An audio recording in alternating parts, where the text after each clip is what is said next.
بعض اوقات جب ہم یہ کمپٹیشن کی طرف جاتے ہیں نا، یار اس کی تو اتنی زمینیں، اس کی تو اتنی فصلیں، اس کی تو اتنی کوٹھیاں، اور اس نے اپنے بچے کی شادی کی تو جناب اتنے کروڑ روپے خرچ کیے، اتنی بڑی بڑی گاڑیاں کرائے پر لیں. السلام علیکم ورحمۃ اللہ وبرکاتہ. دوستو، ایک نہایت اہم اور فکر انگیز بیان ہے جس کا موضوع ہے اصل کمپٹیشن کس چیز میں ہمیں کرنا ہے، کیا دنیا کی دولت میں یا پھر نیک اعمال میں. سنیں اس بیان.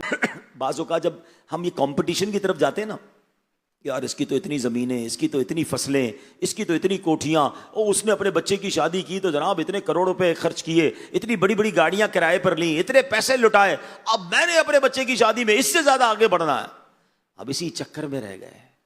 ہم نے وہ عجیب کمپٹیشن چھیڑ دیا ہے کہ دن رات اب ایک ہی لڑائی ہے کہ وہ آگے بڑھ گیا، میں پیچھے رہ گیا. یہ بے وقوفی ہے. یہ مائنڈ سیٹ چینج کیجئے.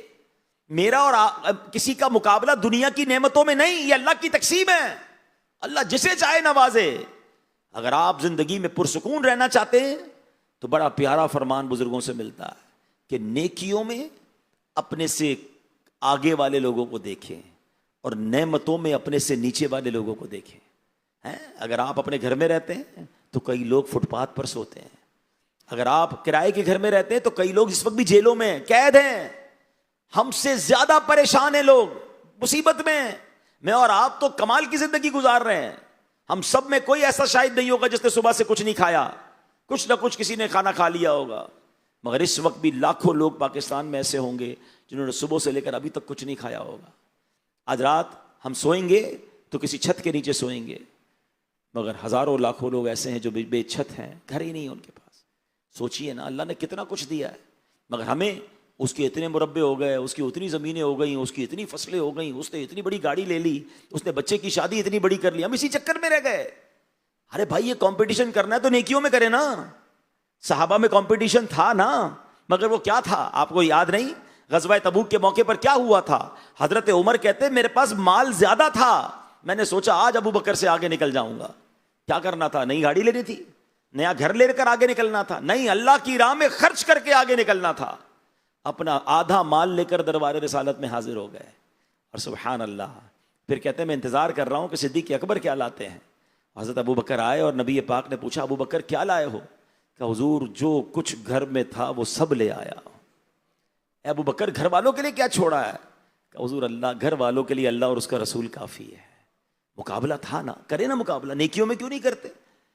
بڑے زمیندار کو دیکھ کر، یہ ہمارے ہو سکتا ہے جاب کرنے والے یا اداروں میں آفس میں کام کرنے والے بھی آئے ہوں گے، تو بعض اوقات کسی کی ترقی ہو جاتی ہوگی، کسی کو جناب پروموشن مل جاتا ہوگا، کسی کی سیلری بڑھ جاتی ہوگی، تو ہمارا دل بیٹھ جاتا ہوگا یار میں پیچھے رہ گیا، یہ آگے بڑھ گیا، یہ تو میرے بعد کمپنی میں آیا تھا، سینئر تو میں تھا، لگتا ہے اس نے چاپلوسی کی ہوگی، لگتا ہے اس نے جناب کوئی سفارش لگائی ہوگی، یہ آگے بڑھ گیا.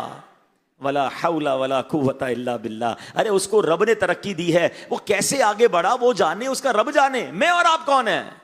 مگر اس حسد میں اور اس تکلیف میں ہم کیوں رہتے ہیں؟ کبھی تہجد گزار کو دیکھ کر ٹینشن ہوئی کہ یار یہ بندہ روز تہجد پڑھتا ہے، میں نہیں پڑھتا. میری عمر کا ہے اور یہ عالم دین بن گیا، مجھے تو قرآن پڑھنا نہیں آتا. 17-18 سال کا کسی نوجوان حافظ قرآن کو دیکھیں تو دل میں خیال کیوں نہیں آتا کہ پورا قرآن اس کو یاد ہو گیا اور مجھے قرآن کی چند صورتیں بھی یاد نہیں ہیں. یہ کمپٹیشن کیوں نہیں ہوتا؟ یہ دل میں خیال کیوں نہیں آتا؟ لینڈ کروزر ریوو والے کو دیکھ کر خیال آتا ہے تو کبھی کسی حافظ قرآن کو دیکھ کر بھی تو خیال آنا چاہیے، کسی ایسے بندے کو دیکھ کر بھی تو خیال آنا چاہیے کہ میری فیلڈ سے تعلق، زمینداری اس کی بھی، کاروبار اس کا بھی، اور یہ اللہ کی راہ میں قافلوں میں سفر بھی کرتا ہے، یہ دین کا کام بھی کر رہا ہے، کاروبار کے ساتھ ساتھ اپنی آخرت بھی بنا رہا ہے، میں تو پیچھے رہ گیا. یہ والا کمپٹیشن ہم کیوں نہیں کرتے؟ یہ والا مقابلہ ہم کیوں نہیں کرتے؟ سوچیں، یہ شیطان نہیں کرنے دیتا، اس طرف سوچنے بھی نہیں دیتا. ہمیں پریشان رکھا ہے شیطان نے کہ مالداروں کو دیکھی جاؤ اور ڈی مورلائز اور پریشان ہوتے چلے جاؤ. نہیں میرے پیارے اسلام، میں بہت خوش نصیب ہوں. اللہ نے مجھے اور آپ کو ایمان دیا، ہمیں نبی پاک کا امتی بنایا، آنکھیں دی، ہاتھ دیے، پیر دیے، صحت دی، بہت دیا رب نے. جو دیا اس کا شکر ادا کریں اور کبھی بھی حسد نہ کریں. یہ بڑی خطرناک بیماری ہے. بعض اوقات آس پاس فصلیں ہوتی ہیں، آس پاس زمینیں ہوتی ہیں، اور اس کی وجہ سے لوگوں کو ایک دوسرے سے حسد ہو جاتا ہے. اور یاد رکھیے، حسد کر کے ہم کسی کا بگاڑ کچھ نہیں سکتے. اگر رب نے اسے عزت دینی ہے نا، ترقی دینی ہے، تو وہ ترقی پاتا چلا جائے گا. آپ کی نیند خراب ہوتی رہے گی، آپ کا دل جلتا رہے گا. آپ سوچیں کہ حسد کیسی خطرناک بیماری ہے.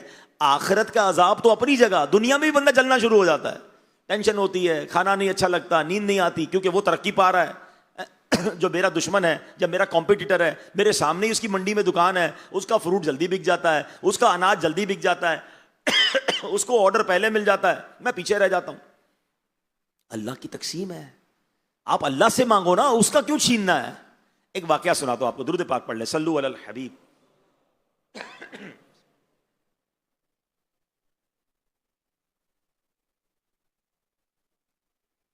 حدیثوں سے یہ معلوم ہوتا ہے کہ حسد جو ہے نا، یہ یہودیوں کی بھی عادت تھی، یہودیوں والی بیماری ہے۔ یہود مسلمانوں سے حسد کرتے تھے کہ ہم تو نبیوں کی گستاخی کر کے برباد ہو گئے، یہ مسلمان اپنے نبی سے محبت کرتے ہیں، ان کو تو بہت اجر ملتا ہے۔ تو یہود مسلمان سے جو ہے وہ حسد کرتے تھے، اور حسد گناہ کبیرہ پتہ ہے کیوں ہے؟ بہت بڑا گناہ ہے۔ ایکچولی حسد کرنے والا یہ اللہ کی تقسیم پر اعتراض کرتا ہے، ڈائریکٹ رب پر اعتراض ہے۔ کتنا بڑا گناہ ہے؟ اب بتائیے، میں آپ سے 2-3 سوال کروں گا، ذرا مجھے جواب دیجئے۔ عزت دینے والا کون ہے؟ مل کے جواب دے۔ عزت دینے والا کون؟ دولت دینے والا کون؟ شہرت دینے والا کون؟ فصل میں برکت دینے والا کون؟ کمپنی میں ترقی دینے والا کون؟ جب سب دینے والا اللہ ہے تو کسی کو رب دے رہا ہے تو آپ کو اعتراض کیوں ہے؟ اس کا مطلب پتہ کیا؟ دیا رب نے، اور ہمارے دل میں یہ اعتراض ہو رہا ہے کہ یار اس کو کیوں مل گیا، یہ آگے کیوں بڑھ گیا۔ حسد کی تعریف کیا ہے پہلے سمجھ لیں۔ کسی مسلمان کو کوئی نعمت ملے تو بندہ دل میں تمنا کرے کہ یہ اس سے چھن کر مجھے مل جائے، اچھا مجھے نہ ملے نا تو کم از کم اس کی تو برباد ہو جائے۔ یہ حسد، یہ حرام، یہ جہنم میں لے جانے والا کام، ٹھیک ہے؟ حدیث پاک میں آتا ہے حسد نیکیوں کو ایسے کھا جاتا ہے جیسے آگ لکڑی کو کھا جاتی ہے۔ اب آپ مجھے بتاؤ کہ میں سارا دن نمازیں پڑھوں، روزے رکھوں، عبادت کروں، صدقہ کروں، اور رات آ کر گھر پہ خود ہی اپنی نیکیوں کو آگ لگا دوں، تو مجھ سے بڑا بے وقوف کوئی ہوگا؟ لوگ یہی کر رہے ہوتے ہیں، نماز بھی پڑھ رہے ہوتے ہیں، صدقہ بھی دے رہے ہوتے ہیں، حسد بھی کر رہے ہوتے ہیں، ساری نیکیاں برباد۔ حسد نہ کریں، یہ اللہ کی عطا ہے، جس کو جو عطا فرمائے۔ ہاں، اب مثال کے طور پہ کسی مسلمان بھائی کو کوئی نعمت ملی، دولت ملی، شہرت ملی، عزت ملی، آپ اللہ سے یہ دعا کریں اللہ اس کو دیا ہے مجھے بھی دے دے، اس میں کوئی حرج نہیں ہے، اس کا چھن کر مجھے مل جائے، یا مجھے نہ ملے تو اس کا برباد ہو جائے۔ یہ کتنا گندا دل ہے یار، کہ مسلمان کی نعمت چھننے کا تمنا رکھتا ہے، اور برباد وہ خود ہی ہوتا ہے۔ ہاں، جو کسی کے لیے گڑھا کھودتا ہے نا، وہ خود ہی اس گڑھے میں جا کے گرتا ہے۔ یہ واقعہ سنیے گا، کتابوں میں لکھا کہ ایک بادشاہ تھا، اس کے دربار میں ایک شخص تھا، بادشاہ نے اس کو بڑا خصوصی رتبہ دیا تھا۔ وہ روزانہ بادشاہ کے سامنے کھڑے ہو کر کہتا، احسان کرنے والے کو احسان کا بدلہ دو، اور برے شخص سے برائی سے پیش نہ آؤ، کیونکہ برے شخص کے لیے تو خود اس کی برائی کافی ہے۔ بادشاہ اس کی بہترین باتیں اور نصیحتیں سنتا تھا، بڑا اپنا قریب رکھتا تھا۔ اب بادشاہ کی طرف سے جب اتنی عزت ملی تو باقی جو درباری تھے ان کو حسد ہو گیا۔ ایسا ہی ہوتا ہے نا، کسی کو ترقی ملے، کسی کو کوئی جناب زیادہ اعزاز مل جائے تو باقی لوگوں کو پرابلم شروع ہو جاتی ہے۔ اب درباریوں کو حسد ہو گیا، اب حسد کی آگ میں وہ جل رہے تھے۔ انہوں نے فیصلہ کیا کہ کچھ نہ کچھ ایسا کرنا ہے کہ بادشاہ کی نظر سے اس بندے کو گرانا ہے۔ تو اس سازشی بندے نے کیا کیا، بادشاہ کے پاس گیا کہ بادشاہ، آپ کا جو بڑا چہیتا ہے نا، جس کو آپ قریب رکھتے ہیں، وہ لوگوں سے کہتا ہے کہ بادشاہ کے منہ سے بڑی بدبو آتی ہے۔ بادشاہ نے کہا ایسی کیسی بات کر رہے ہو، کیا ثبوت ہے؟ کہا آپ کل اس کو اپنے قریب بلائیے گا، وہ اپنی ناک پہ خود ہی ہاتھ رکھ لے گا۔ بادشاہ نے کہا ٹھیک ہے، میں کل چیک کر لوں گا۔ اچھا، اب یہ بندہ ادھر تو بادشاہ کے کان بھر دیے، اور اب اس چہیتے شخص کے پاس پہنچا، اپنے گھر پہ دعوت پہ بلایا اس کو، اور اس کو بہت سارے کچے لہسن والا سالن کھلا دیا۔ وہ کچے لہسن والا سالن تو کھا گیا، اب اس کے منہ میں بدبو ہو گئی۔ صبح شاہی دربار میں پہنچا، بادشاہ کے تو کان بھر چکے تھے، بادشاہ نے قریب بلایا، وہ جیسے ہی قریب گیا تو اس نے اپنے منہ پہ ہاتھ رکھ لیا کہ کہیں بادشاہ کہ میرے منہ کی بو نہ پہنچے، میرے منہ میں اتنی بدبو ہے، بادشاہ کے تکلیف ہوگی۔ اس نے تو بادشاہ کی بھلائی سوچی تھی، مگر بادشاہ سمجھ گیا کہ یہ سمجھتا ہے میرے منہ سے بدبو آتی ہے۔ سازشی لوگ ایسے ہی کرتے ہیں نا، پھنسا دیا اس کو۔ بادشاہ بہت غصہ ہو گیا، اس نے فوراً ایک خط لکھا، اور اس خط اسی بندے کو دیا، اور لکھا اس میں یہ تھا کہ جو یہ خط لے کر آئے اس کی گردن اڑا دو، اور اس کی لاش بھس میں بھر کر ہماری طرف بھیجو۔ اور خط اسی چہیتے کو دیا، جاؤ جا کے وہ سپاہی کو دے دو۔ اب اس کو کیا معلوم کہ اس خط میں کیا لکھا ہے، اس نے خط لیا، بادشاہ کا حکم ہے، لبیک، اور جیسے ہی خط لے کے نکلا تو وہ جو حسد کرنے والا تھا وہ کیا یار اتنا بڑا پلان بنایا، بادشاہ کے سامنے اس کو ذلیل کیا, میں تو سمجھا آپ اس کی گردن اڑا دی جائے گی, بادشاہ نے تو الٹا اس کو کوئی انعام دینے کے لیے خط دے دیا ہے. تو یہ بندہ باہر کھڑا تھا, تو کہتا ہے کیا خط دیا بادشاہ نے؟ کہا مجھے تو بادشاہ نے خط دیا کہ فلاں سپاہی کو دے دو. کہا میں پہنچا دوں یہ خط؟ کہا ٹھیک ہے تم پہنچا دو. خط لیا اور وہ نکل گیا اس سپاہی کے پاس. وہی حسد کرنے والے نے خط اس لیے لیا کہ اس خط میں تو کوئی انعام ہوگا. سپاہی کے پاس پہنچا اور سوچ رہا تھا آج سپاہی کو خط دوں گا, بہت سارے ہیرے جواہرات ملیں گے, میں تو امیر ہو جاؤں گا. جیسے ہی سپاہی نے خط پڑھا, آرڈر یہ تھا جو خط لایا اس کو مار دو. سپاہی نے اس کی گردن اڑائی, اس کی جو بھی کھال میں بس وغیرہ بھرنا تھا. اگلے دن وہ چہیتا جو ہے وہ پھر بادشاہ کے دربار میں. بادشاہ اسے دیکھ کر حیران کہ میں نے تجھے خط دیا تھا, تو زندہ کیسے ہے؟ خط نہیں پہنچایا ادھر. کہتا حضور میں تو باہر نکلا, وہ بندے نے مجھ سے خط مانگا, میں نے اس کو خط دے دیا. تو بادشاہ نے کہا تم یہ کہتے تھے کہ میرے منہ سے بدبو آتی ہے, تو تم اس لیے میرے قریب آتے ہوئے منہ پہ ہاتھ رکھتے تھے؟ تو کہا نہیں حضور, اس دن میں نے کچا لہسن کھایا تھا, میں تو آپ کے ادب میں اپنے منہ پر ہاتھ رکھا کہ آپ کو بدبو نہ پہنچے. اللہ اکبر. اب وہ معاملہ کھل گیا کہ جس نے حسد کیا تھا اسی کا سر تن سے جدا ہو گیا, اور یہ جملہ جو کہا کرتا تھا وہ پورا ہو گیا. وہ کیا کہتا تھا کہ احسان کرنے والے کو احسان کا بدلہ دو, برائی کرنے والے سے برائی سے پیش نہ آؤ, کیونکہ برے انسان کے لیے تو خود اس کی برائی ہی کافی ہے. یہ کمال کی نصیحت ہے پیارے اسلامی بھائیو. ایک تو حسد سے بچنے کی بات سمجھ آ گئی کہ حسد سے بچنا ہے, حسد نہ کریں. اللہ کسی کو دے رہا ہے خوش ہو, بلکہ دعا کرے اللہ اس کو اور دے, اس کی اور زمین برکت ہو, اس کی فصل اور اچھی نکلے. یار میری کم نکلی, اس کی فصل میں کیسے فروٹ زیادہ آ گیا, لگتا ہے کوئی عمل کروایا ہوگا. ہاں میں دیکھ رہا تھا تھوڑے دنوں پہلے تصویر لے کے آیا تھا اپنی فصل پہ, لگتا ہے کوئی تعویذ دبا کر گیا. خواہ خواہی کی بدگمانیاں, اور اللہ نے اس کی فصل میں برکت دی. اب اللہ سے دعا کرو اللہ میری فصل میں برکت. اپنے گناہ یاد کرو نا, ہو سکتا ہے مجھ سے کوئی ایسی غلطی ہوئی کہ میری فصل برباد ہو گئی. کسی کے اوپر کیوں حسد کرتے ہیں؟ اور پھر اسی طرح اگر آپ کے ساتھ کوئی برائی کر رہا ہے نا, تو برائی نہیں کرنی, وہ برائی کافی ہے اس کے لیے. بندہ کہتا ہے نہیں بھائی میں شریف کے ساتھ شریف, بدماش کے ساتھ بدماش, میں نہیں چھوڑوں گا اس کو. نہیں نہیں, اگر کوئی غلط کر بھی رہا ہے نا, آپ کے بارے میں باتیں بھی کر رہا ہے, اس کو چھوڑ دیں اس بات پر. جو برائی کرنے والا ہے نا اس کے لیے اس کی برائی کافی ہے, وہ برائی ہی اس کو ڈبو دے گی. آپ اللہ سے بھلائی کا سوال کریں. تو بہرحال میرے پیارے اسلامی بھائیوں, چند باتیں میں نے عرض کی ہیں کہ ہم نے اپنے کام کو کریں, اچھے طریقے سے کریں, ایمانداری سے کریں, سچائی کے ساتھ کریں. یہ بڑا برکت والا کام ہے, یہ بڑی رحمت والا کام ہے. لیکن جب سچائی اڑ جاتی ہے تو برکت بھی اڑ جاتی ہے, جب ایمانداری اڑ جاتی ہے تو برکت بھی اڑ جاتی ہے. اور ایک بات یاد رکھیے گا کہ کوانٹٹی, تعداد بڑھ جائے یہ برکت نہیں, سکون بڑھ جائے یہ برکت ہے, حلال بڑھ جائے یہ برکت ہے, اللہ رسول راضی ہو جائے یہ برکت ہے. جس دن آپ نے اس برکت کی طرف توجہ کر لی تو پھر حرام آپ کو اپنی طرف نہیں بلا سکے گا. اللہ کریم سے دعا کرتا ہوں کہ رب کریم ہم سب کا جمع ہونا, یہاں حاضر ہونا, اور جو آج ہم نے باتیں سنی اس پر عمل کرنے کی توفیق عطا فرمائے. اچھا, اب زندگی میں ایسا ہو جاتا ہے کہ انسان کو کسی نہ کسی سے حسد ہو جاتا ہے, ٹھیک ہے نا, اب انسان ہے نا, ہم ہو گیا. اچھا اب چیک کرنا ہے. اچھا اول تو پرابلم پتہ ہے کیا ہے, اگر کسی کو کہو نا بھائی آپ کو حسد ہو گیا, کہتے ہیں نہیں مجھے کوئی حسد نہیں ہوا, میں تو بالکل سب کے لیے دل صاف رکھتا ہوں. تو میں آپ کو 2-3 ٹیسٹ بتا دیتا ہوں. بلڈ ٹیسٹ کراتے ہیں نا, شوگر ہے کہ نہیں, کولیسٹرول ہے کہ نہیں. اگر آپ چیک کرنا چاہتے ہیں آپ کو حسد ہے کہ نہیں, تو میں آپ کو 2-3 ٹیسٹ بتا دیتا ہوں, اور ایمانداری سے کر لو وہ ٹیسٹ. کیونکہ جس سے حسد ہوا ہے نا اس کا کوئی پرابلم نہیں, پرابلم میرا ہے, میرے گناہ برباد ہو رہے ہیں, میری زندگی میں بے چینی ہے, صاف مجھے کرنا ہے دل کو. تو ٹیسٹ کیا ہے؟ پہلا ٹیسٹ, سب سے پہلی بات تو یاد رکھیے گا کہ حسد جو ہے نا آپ کو آپ کے کسی جاننے والے سے ہی ہو سکتا ہے. ہاں, ایسا نہیں ہو سکتا کہ آپ چیچا وطنی میں رہتے ہیں اور آپ کو برازیل کے کسی تاجر سے حسد ہو گیا ہے. جو جانتے ہی نہیں تو حسد نہیں ہوگا.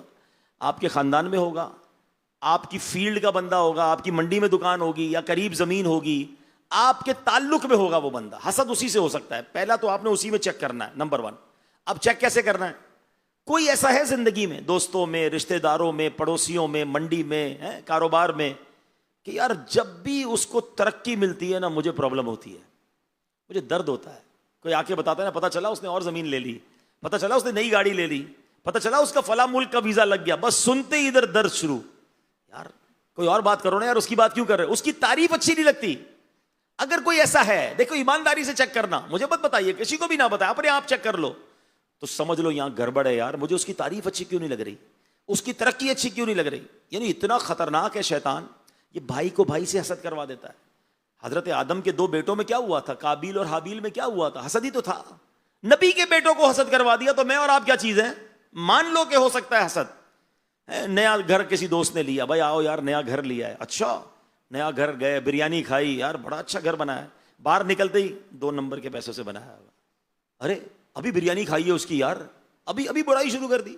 کوئی بندہ آیا, بھائی نئی گاڑی لی ہے یار, آؤ بھائی آئس کریم کھلاتا ہوں, اس کی گاڑی میں بیٹھے, بھائی زبردست فنکشن, بھائی اے سی ویسی بھی صحیح چل رہا ہے, آئس کریم بھی کھائی, باہر نکلے گاڑی سے, سود کے پیسے سے گاڑی لی ہوگی. کمال ہے. ادھر تو بندہ حج پہ جائے نا تو بندہ کیلکولیٹ کر رہا ہے, یار 20 لاکھ روپے کا حج ہے, 4 بندے گئے, 80 لاکھ آئے کدھر سے اس کے پاس. او بھائی آپ کو کس نے اکاؤنٹنٹ بنا دیا ان کا, آپ کو کس نے کہا حساب کتاب کرنے کو؟ یعنی حج کرنے والے سے بھی حسد شروع ہو جاتا ہے. تو اگر کوئی ایسا ہے کہ جس کو جب ترقی ملی آپ کو درد ہوتا ہے تو مان لو یہاں گڑبڑ ہے, یہ میں نے پال لیا ہے حسد.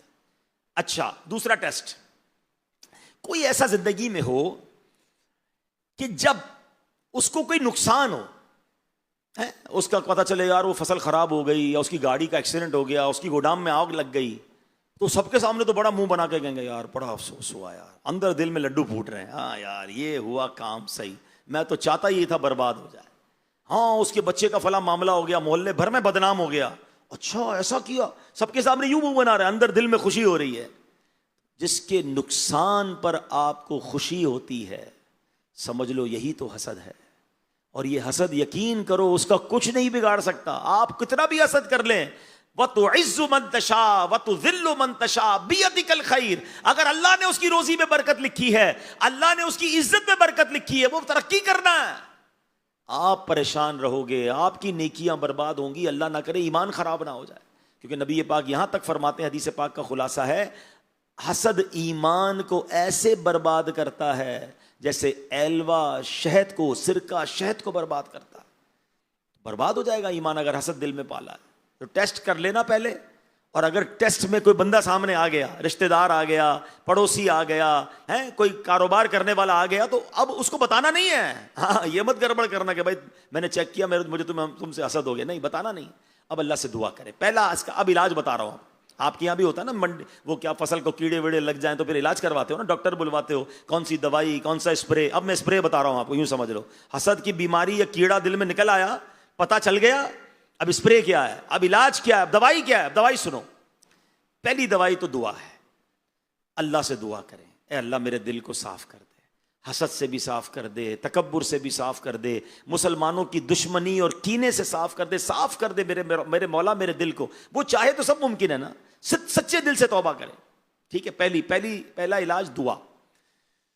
دوسرا علاج یہ کہ اب اس بندے کے لیے دعا کریں. یہ تھوڑا مشکل ہے, یہ انجیکشن ہے, درد ہوتا ہے نا انجیکشن سے درد ہوگا آپ کو. کیا درد ہوگا؟ اب مثال کے طور پہ آپ کو کسی کے فصل سے حسد ہو گیا ہے, کسی کی زمین بہت بڑی ہو گئی ہے, آپ دعا کریں اللہ اس کو اور زمین دے دے, اے اللہ اس کی فصل میں اور برکت دے دے.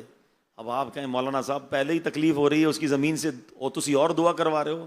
ہاں اب اگر آپ کو کسی مسلمان کی ترقی کے لیے دعا کرتے ہوئے تکلیف ہو رہی ہے, یہی تو پتا چل رہا ہے کہ پرابلم ہے, جبھی تو دعا نہیں نکل رہی. یہ اینٹی بائیوٹک ہے نا کہ یار درد ہو رہا ہے, دوائی کھا رہا ہوں درد ہو رہا ہے, درد ہونے دو. کسی کی شہرت سے حسد ہے, یار اس کو میرے محلے میں کوئی نہیں جانتا تھا, پوری دنیا میں مشہور ہو گیا ہے, دعا کرو یا اللہ اس کو اور عزت دے. کسی کا چہرہ اچھا ہے, آپ کو برا لگتا ہے کہ یار یہ اتنا خوبصورت کیوں ہے, دعا کرو اللہ اس کے حسن میں اور برکت دے. یہ مشکل لگے گا آپ کو, لیکن ایک وقت آئے گا جب آپ اس کے لیے دعا کرو گے نا, آپ کا دل صاف ہونا شروع ہو جائے گا. کوئی آ کر بتائے گا نا یار اس نے اور زمین لے لی, آپ کہو گے میں بھی تو دعا کرتا تھا, مل گئی تو کوئی بات نہیں. تیسرا طریقہ جو کتابوں میں علماء نے لکھا کہ تحفہ دے, تحفہ دو محبت بڑھتی ہے. تو اللہ نہ کرے اگر کسی سے حسد ہو گیا نا تو ایک اچھا سا تحفہ لے کر اس کے پاس جائیں. اس کو بتانا نہیں ہے کہ بھائی بیان سن کے آیا تھا فیضان مدینہ میں تو کہا تھا جس سے حسد ہو جائے اسے تحفہ دو, میں آپ کے لیے تحفہ, معاملہ خراب ہو جائے گا, ایسا نہیں کر رہا, بتانا نہیں. لیکن آپ اچھا تحفہ لے کر, تحفہ لینا بھی آپ کو تکلیف دے رہا ہوگا کہ یار اس بندے کے لیے تحفہ لوں جس سے حسد ہے.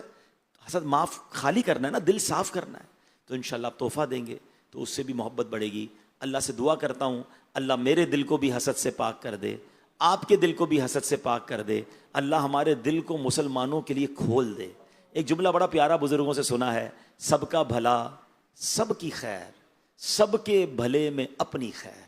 بندہ یہ دعا کرتا ہے مولا سب کا بھلا کر، میری ساری منڈی کے والوں کو برکت دے، میرے سارے پڑوسی زمینداروں کو برکت دے، اے اللہ میرے دفتر میں سب کی روزی میں برکت دے، اے اللہ ان کے صدقے میری روزی میں بھی برکت دے. یہ دعا کرو نا یار. اس کا چھن جائے، یہ نیچے ہو جائے، یہ اس کی ذرا فصل کم ہو جائے، پھر میں آگے بڑھ جاؤں. یہ بے وقوفی ہے. میرے رب کے خزانے بھرے ہوئے ہیں، وہ کسی کا کم کر کے تمہیں نہیں دے گا. وہ اتنا کریم ہے کہ وہ اسے بھی دے گا، تمہیں بھی عطا فرمائے گا. مانگو نا رب سے یار، کسی کا کیوں چھیننا ہے. اللہ کرے ایسا دل صاف ہو جائے اور ہم فقط رزق حلال کمائیں.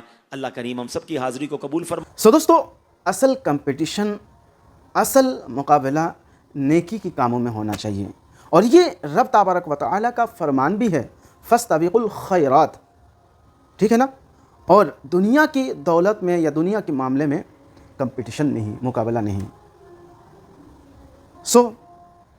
یہ بیان آپ کو کیسا لگا کمنٹ کر کے ضرور بتائیے گا، اور اسے لائک بھی کیجیے گا اور شیئر بھی کیجیے گا. اور ہاں دوستو، دنیا کی چیزوں میں ایک دوسرے سے حسد، ایک دوسرے سے مقابلہ کرنے کی بجائے آپ تقوی اور عبادت اور آخرت کی کامیابی میں ایک دوسرے کا مقابلہ کریں، کمپٹیشن کریں، جیسے ہمارے اسلاف کیا کرتے تھے، صحابہ کرام کیا کرتے تھے. اس طرح کے مزید خوبصورت بیانات سننے اور پانے کے لیے چینل کو سبسکرائب کریں.